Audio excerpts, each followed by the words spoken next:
আপনি কি বিশ্বাস করবেন যে মাত্র 3 বছরের একটা শিশু যার হাতে খেলনা থাকার কথা সে গীতার পুরা শ্লোক মুখস্থ করে ফেলেছে। को पता है दिव्य शब्द क्या है? मुझे समझाओ।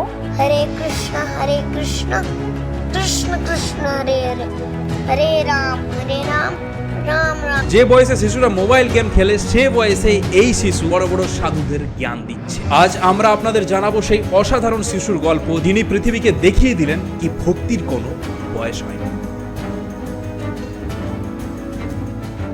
2019 সালে গোবর্ধন পবিত্র ধামে জন্ম হয় এক শিশু যার নাম রাখা হয় ভগবত দাস, যার মা বাবা ছিলেন স্বয়ং কৃষ্ণের ভক্ত। মা প্রতিদিন মন্দিরে যেতেন এবং বাবা প্রতিদিন ভজন কীর্তন করতেন। বলা হয় তার জন্মের আগে মা 9 মাস ধরে গীতা পাঠ করেছেন, আর সেই কারণের জন্যই হয়তো ভগবত দাস অন্যান্য শিশুদের থেকে জন্মের পর থেকেই আলাদা ছিল। যেখানে অন্যান্য শিশুরা ওই বয়সে কার্টুন দেখতো, সেখানে ভগবত দাস মন্দিরের ঘন্টার আওয়াজ শুনলেই হাসতে শুরু করত। মাত্র 2 বছর বয়সে যখন শিশুরা কথা বলতে শিখতে থাকে তখন এই শিশু গীতার শ্লোক বলতে থাকে। তার মুখে হরে কৃষ্ণ হরে রাম এই শব্দগুলি এত সহজে আসতো যে সবাই এটা শুনে অবাক হয়ে যেত। আর এই ভক্তি দেখে গিভ গীতা গুরুকুল তাকে নিজের কাছে ডেকে নিয়ে যায় এবং যেখান থেকে তার এই আধ্যাত্মিক জীবনটা শুরু। 2 বছর বয়স কেটে যাওয়ার পর যখন 3 বছর হয়, ভাবুন 3 বছর বয়সে যখন আমরা ঠিকঠাক কথা বলতে পারতাম না, তখন এই শিশু টেডেক্স এর মঞ্চে এমন বক্তৃতা দেয় যে সেটা শুনে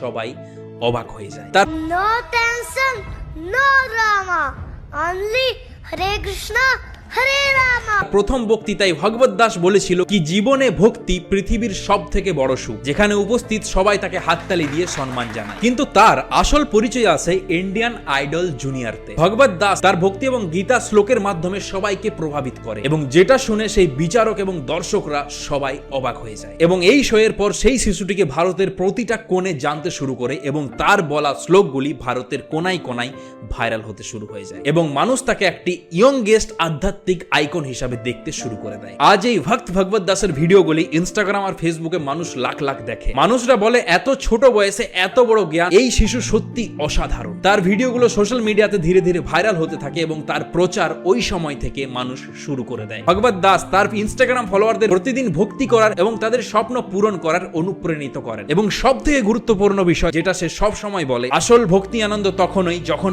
আপনি আপনার মন শান্ত করেন এবং আপনার জীবন কৃষ্ণের সেবায় নিয়োজিত করেন। ভগবত দাসের এটা বিশ্বাস যে যতদিন আমরা নিজের মন শান্ত না করি ততদিন আমরা আমাদের মনের স্বপ্ন পূর্ণ করতে পারবো না। সে তার স্বপ্নকে বাস্তবে পরিণত করিয়েছে এবং পৃথিবীকে শিখিয়েছে যদি তুমি তোমার মন শুদ্ধ করো এবং কৃষ্ণকে ভক্ত করো তাহলে তোমার জীবনে সবকিছু করা সম্ভব। তার এই গল্প আমাদের জীবনে নতুন অনুপ্রেরণা দেয় যে আমরা আমাদের জীবনে যে কোনো সমস্যার মুখোমুখি হতে পারি যদি আমরা আমাদের ধর্ম এবং ভক্তিকে আমাদের এই হৃদয়ে ধারণ করি। যখন তুমি নিজের মন শান্ত করবে তখনই তুমি প্রকৃত জ্ঞান এবং ভক্তি পাবে। ভক্ত ভগবত দাসের এই গল্প আমাদের শিখায় যদি বিশ্বাস থাকে তাহলে কোনো কিছুই অসম্ভব নয়। আর তখন থেকে আজ অব্দি এই শিশু তার ভক্তি এবং জ্ঞানের মাধ্যমে পুরো পৃথিবীকে প্রভাবিত করছে। যদি এই গল্পটি আপনাকে অনুপ্রেরণা দেয় তাহলে ভিডিওটি লাইক করুন, আপনার বন্ধুদের সাথে শেয়ার করুন, আপনার মন্তব্য কমেন্টে দিন। আর এরকম সুন্দর সুন্দর বাংলা ভাষায় আসল গল্প শোনার জন্য চ্যানেলটিকে সাবস্ক্রাইব করুন।